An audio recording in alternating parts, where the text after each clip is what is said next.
Hello everyone, Pallytime here. Welcome back to Heroes of the Storm. In today's video, we are going to be playing as Thrall. A lot of people have been asking me lately, what does Blizzard need to do in order to make Thrall, like, competitive or, like, relevant? And my response is always, well, Thrall's good at what Thrall does, which is, like, sustain. Thrall can hit stuff and then heal. And it doesn't matter whether or not he's in melee range or he's at, like, sitting back with his team, he can still heal. People have been comparing him to the Butcher because the Butcher has more damage and more healing. But you can stop the Butcher from healing. You can't really stop Thrall from healing. And that's kind of what I've been explaining to people. We're going to see if there's any validity to that. We are going to be working on getting all of my characters to level 9. Mainly because I have all the mounts. I also have all of the skins. And we need to start color coordinating on a whole new level, you know what I'm saying? You know what I'm saying? So we're going to be working on that over the next month or so, next few months. And it'll be fun. I don't know what I'm going to do after that, though. Anyway, Thrall, here we go. Alright, ladies and gentlemen, we find ourselves... I did not pick this mount. It's a little lighter. Yeah, I didn't pick this mount. Whatever. We find ourselves on the Cursed Hollow at level 1. We are probably going to be going with Seasoned Marksman. I should probably also help with this Treasure Goblin. Here we go. Seasoned Marksman is going to allow us to increase our auto attack damage throughout the course of the game. We're going to be going for a very auto attack focused build with our Wind Fury. So that's going to be good to have. Let's say hi to the friends. Hi, friends. And it looks like we are going to be going top lane with the Butcher. Hopefully we can secure some kills for him.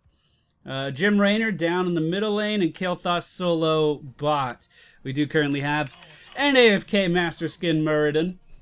You know, Master Skin Muradin kind of takes color coordination to the next level because your avatar, like, it turns gold. So, like, you could set up these color combos that only happen when your ultimate's active, and then you have to, like, mount. Oh, that's like the new meta. It's the new meta of color coordination. Jim Raynor's still AFK. Hopefully the enemy team isn't going to go too hard on us. Thrall's abilities. We have Chain Lightning on our Q. This will hit an initial target and then bounce to subsequent targets thereafter. As you can see, it bounced from the minion to Vala to the tower. Our W ability is the Feral Spirit. We're probably just going to call it the Wolf. This will root a target when we hit him, or it'll just go through minions and deal AoE damage. And then our E ability gives us a movement speed increase, and then allows our auto attacks to hit much faster. Let's say no problem to the Muradin as he has returned. Not seeing very many other members of the enemy team. We do see a Nova there. So the friendly team, Muradin, Thrall, Raynor, the Butcher, and Kael'thas. The enemy team, Vala, Zagara, Abathur, Nova, the Butcher, which explains why we didn't see all of them in lane. We have a tanky front line. We have the Butcher, myself, and Muradin that are going to be diving into the enemy team.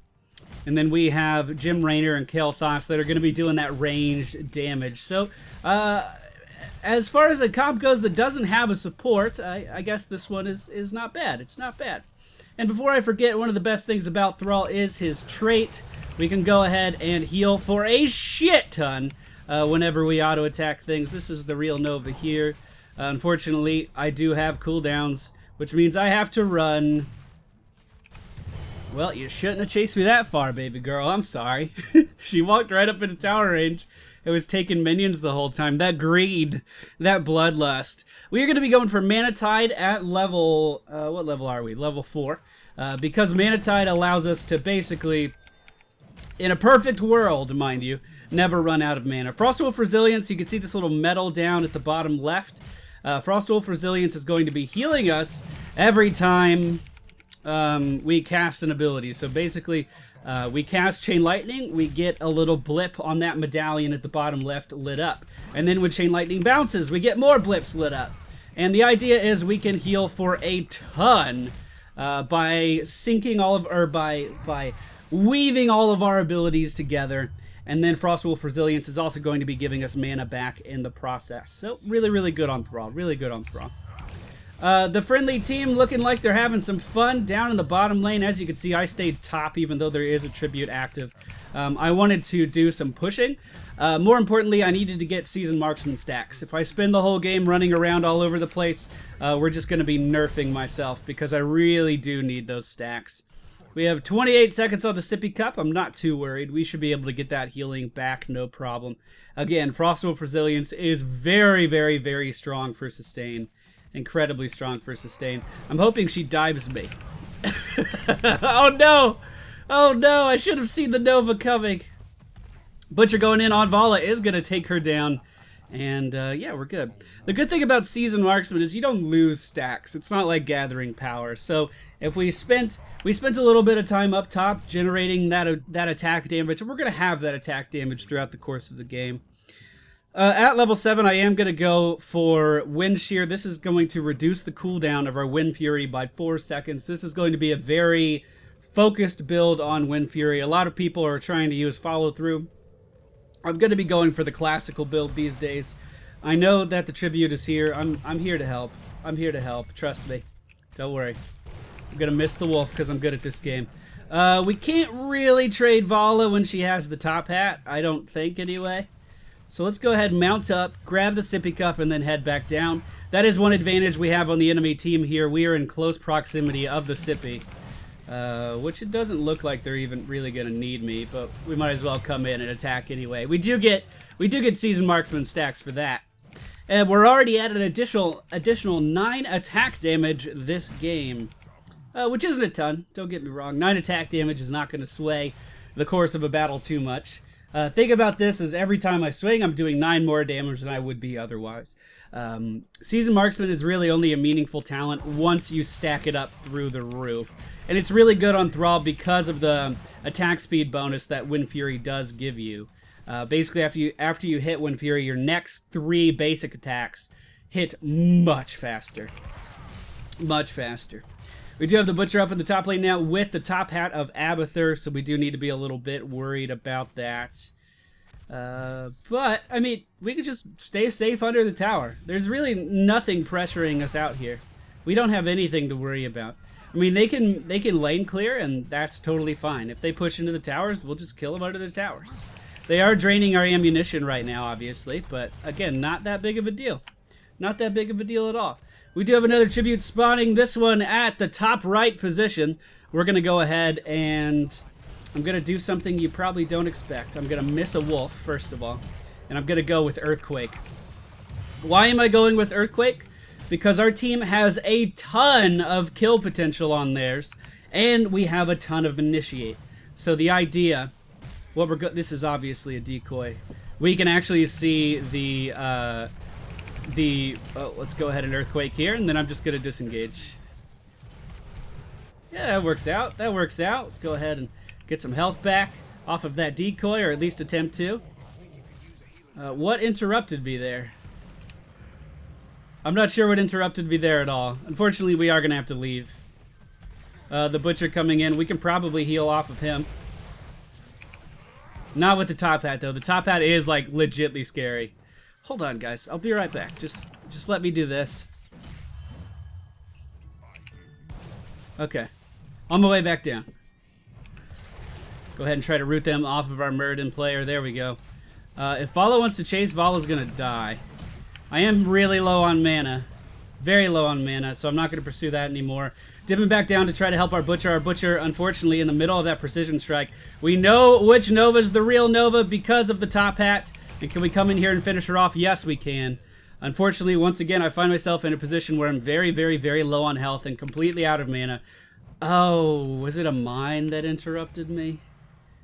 I can't help. I don't... Okay, Kilthos coming down, so we can't engage on this. In fact, I'm just going to get this while they're keeping that Vala busy. I think that's better. Beautiful. Okay, time to leave. If the Butcher charges in on me right now, I am definitely going to die. Definitely going to die. Okay. Do we have Sippy? We do have Sippy, so we can continue pushing. We shouldn't have to go back. We should be able to get our mana back, no problem whatsoever. Looks like Muradin and Kael'thas are up in the top lane pushing, so we're going to be joining them. The Butcher and Jim Raynor pushing the middle lane right now. So all we're going to do to heal and get our mana back is just wait for our E cooldown. And we are going to get Grace of Air. Wind Fury grants twice as many stacks for your Frost Wolf Resilience. A very good Maw is going to cut us off from our friendly Kael'thas, but we're just going to come in and deal that damage we needed to deal to him. And now we can actually turn around and still make something happen here. We definitely still have the advantage. Muradin deciding to walk away, though, and Kael'thas looking like he wants to follow suit. So I'm just going to dip down here into the bush and figure out what the team is doing. I'm going to make my way down, join Jim Raynor, join the Butcher. Of course, the enemy team does have vision of us because of the enemy Zagara. Looks like that's the real Nova right here. We can just come in and burst her down really quick, start focusing this building. Unfortunately, Zagara coming in with that top hat is probably going to zone me away. Zagara really, really strong at poking down heroes with that Hydralisk. We didn't do very much at all with that curse. We were able to take over the top fort, but that's honestly about it. Just gonna go in here and start hitting stuff. Try to get that bruiser camp for the friendly team. Looks like the friendly team wants this as well, and they are going to be coming in to help. So you can see I'm trying not to spam my abilities a lot because, you know, mana, it still is an issue on Thrall even with this particular setup. I am just kind of waiting for Wind Fury to come off cooldown, and then I'm attacking with Wind Fury. Once we hit level 16, which is a ways off, mind you. If the Butcher wants to come in on this, he can come in on this. I can fight a Butcher. The enemy team actually got boss. Looks like the friendly team is trying to get boss right now. I hope I'm not making a mistake by being up here. I hope I'm not. I was trying to deal with this, but it looks like we got it. Looks like we got it. Okay, crisis averted. They're probably going to yell at me for not being in that team fight, and probably rightfully so. Let me say sorry. A preemptive sorry. Sorry, friends. And then a little sad face. So at least they know that I'm aware that I fucking messed up. I fucking messed up. Alright. So we got... That being said, we did kill this golem before it was able to kill any of our actual important defenses. I mean, towers can come and go. It's not a big deal. And now we are right back to farming stacks of our seasoned marksmen. In a pretty safe spot, too, honestly. I'm going to get rid of these walls. I know they have vision here from the creep. I just don't like walls, you know what I mean? I don't like potential obstacles. We are going to go with Tempest Fury. Our final Wind Fury attack is going to hit 3 times, which is crazy strong on Thrall. Insanely strong on Thrall. And we have to be coming up on our 20th stack here really soon. There you go. You can see my final Wind Fury attack hit for 240-something there. 3 times in a row. It's a ton of burst damage. You just have to get all 3 attacks off to make it count. Coming in, trying to help the Butcher. I'm going to be dropping Earthquake right here and rooting down this Vala.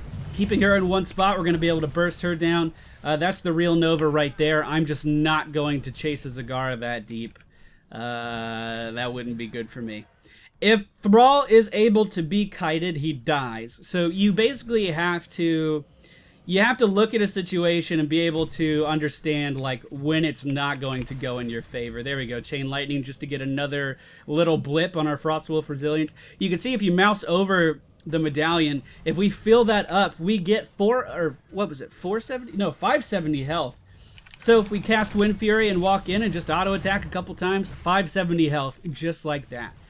It is so much healing. And remember, the main difference between the healing of Thrall and the healing of the Butcher is the fact that the Butcher's healing is on a 20-second cooldown, and if he puts it on a target and then that target runs away, keep in mind that he's not healing at all, because he only gets healing off of the Butcher's brand. Whereas Thrall can sit back and poke, keep his mana high, and heal at the same time. And again, the reason I went for Earthquake instead of Sunder this game is simply because I want to be able to protect our backline, and I want to increase our kill potential when our front line dives in. I'm not saying it's the better ultimate by any means, although I do like it. I do like Earthquake. I think it's pretty cool.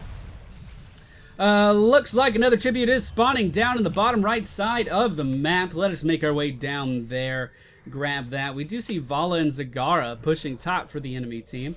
Not too sure why they're doing that at all, to be honest, but that should mean that we get a completely uncontested tribute here. The only one that would really poke at us, I think, is Nova, and as you can see, she decided not to do that. I don't know why they're going for split pushing. I really don't understand that at all. Looks like the enemy avid, they're going for a Locust build, at least with his late game talents. His level 13, level 16 talents. Hello, Zigzag. How are you? Wind Fury to catch up to her, and then the Wolf is going to keep her rooted. Oh, and that damage. Man, that's really good. I don't know why people don't like Thrall, if I'm totally honest. Let's go in here again. We're going to be casting Wind Fury for the movement speed increase. Chain Lightning, is it going to be enough? The Wolf is going to be enough. Gem Rainer stealing that kill from me. Totally okay. Boss is respawning in 38 seconds.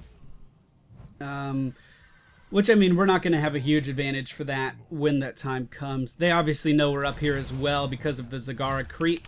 They have a really good idea of what we're doing at any given time, to be totally honest. The tribute is spawning. We do see the Butcher charging in on me. We're going to go ahead and pop Earthquake.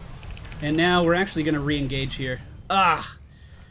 Well, that was clearly a mistake. Wasn't anticipating that burst damage from Nova there. I actually thought that she was over here. I thought the decoy was the real Nova, and I thought she already used her burst damage, which was one of the reasons I wanted to charge right in. But looking back on that, it was actually pretty obvious. But with that, we do take over that Bruiser camp. We are taking over the tribute yet again. That is going to be a curse on the enemy team. We curse thine players.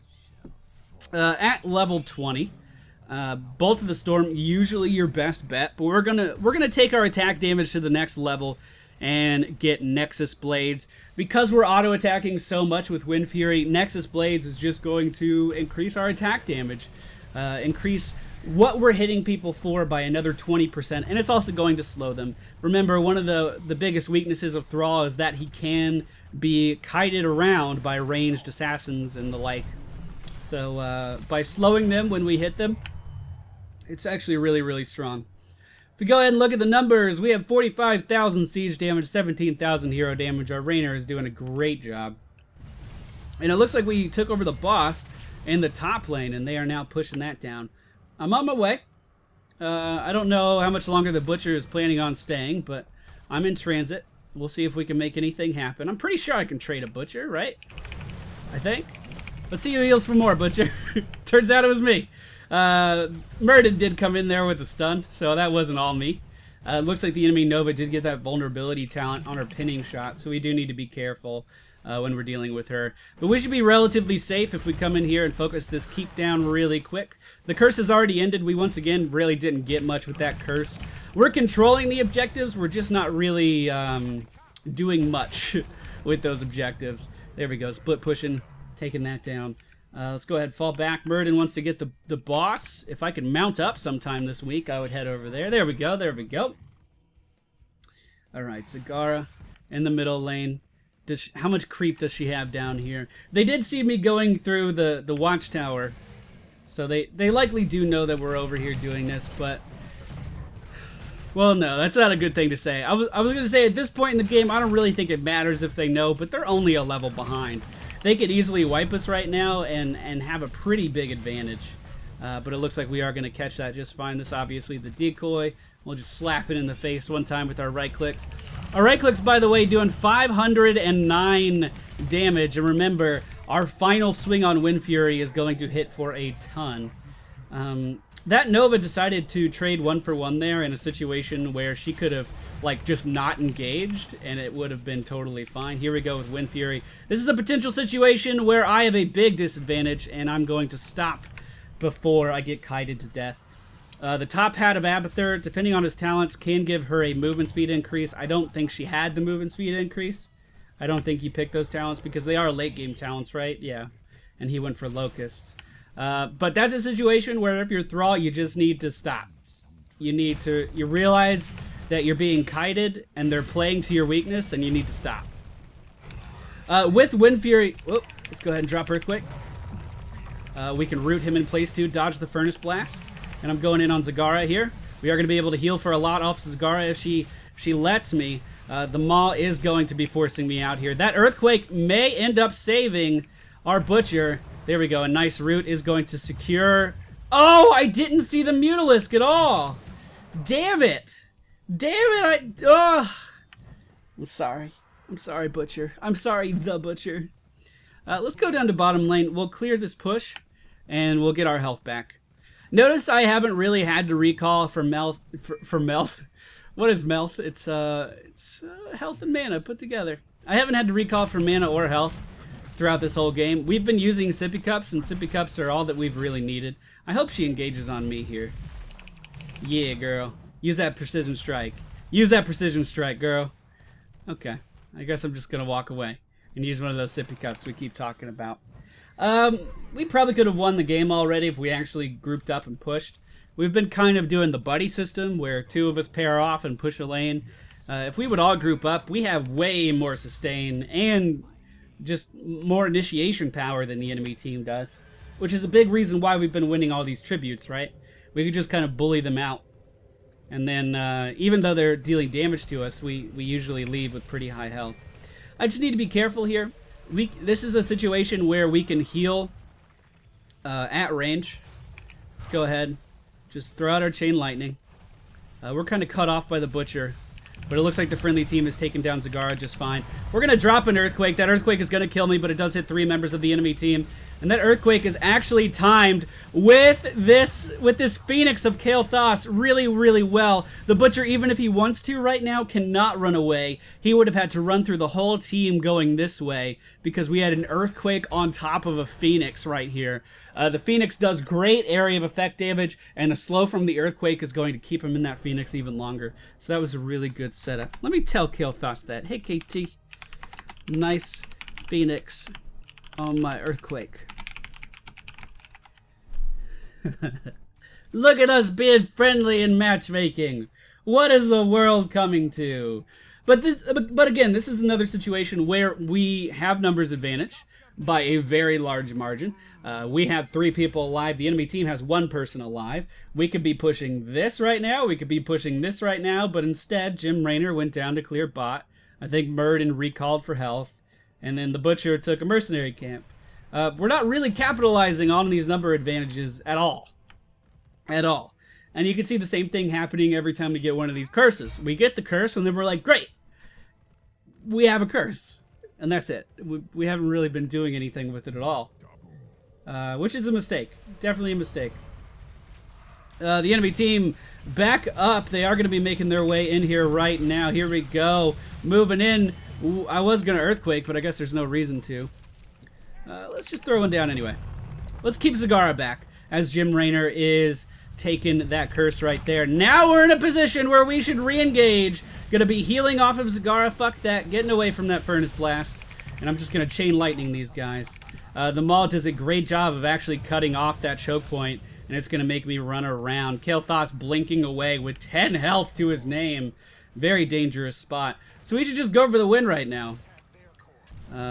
But I'm not going to be the only one attacking the core, I can tell you that. Oh, that was a fucking decoy. That was a good decoy.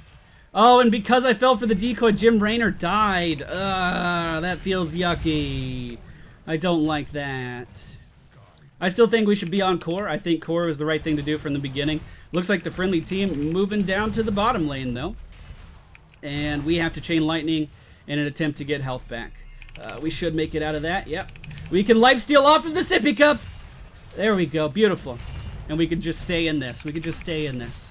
That's another thing worth mentioning, actually. The Butcher cannot heal off of siege damage, whereas Thrall can just kind of walk in and heal off of whatever he wants to. And there you can see that damage actually picking up a double kill. We ended up getting a kill with Chain Lightning there.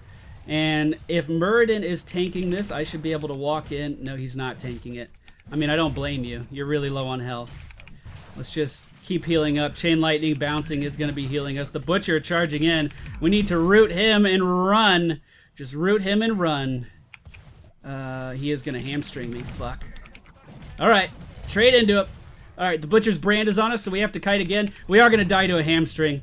Unfortunately, he caught me in a position where I wasn't really ready for that. So he is going to win that altercation. He is going to win that altercation. We do see the slug right about here. Hey, buddy. Where are you going? He had to go somewhere he had vision. Did you go down here, little slug? Are we going to see a locust? Did you tunnel back to the base? I'm confused. Ah, little slug. What are you doing up there? The friendly team is going for boss. It just seems like we're getting these advantages, and I know I've already spoken about this, but we get these advantages and then we really don't do anything with them. We easily could have won the game by now. Very easily. If we go ahead and look at the numbers, 74,000 siege damage, 33 hero damage. And we now have the highest XP contribution for the friendly team. Just want to point out that Abathur is what is keeping the enemy team in this. He's done 202,000 siege damage. He's also managed to accumulate 28,000 experience points just by himself.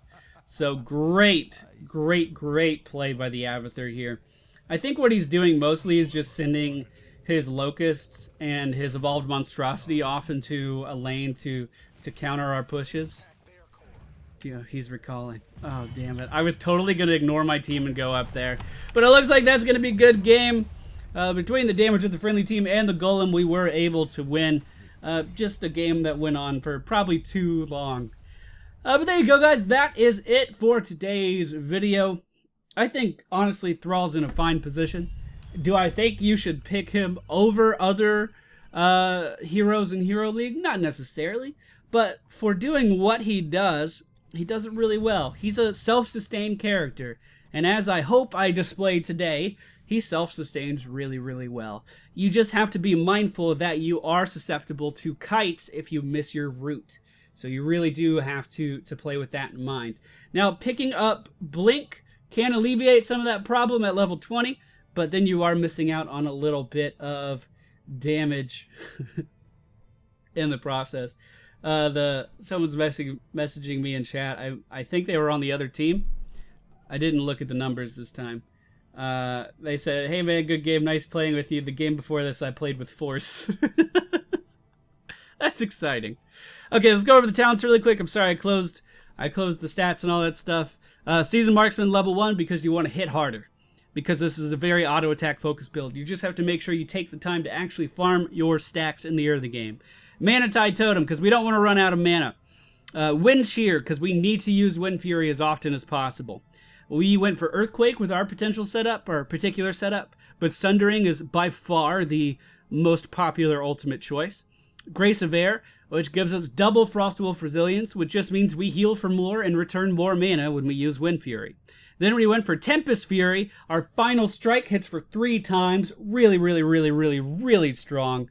Blood for Blood, also a feasible option if you think you're going to get kited a ton, but Tempest Fury is the way to go, man. And then at level 20, you do Bolt of the Storm or Nexus Blades, depending on what your needs are in a particular game. Thank you all for watching. I hope you enjoyed.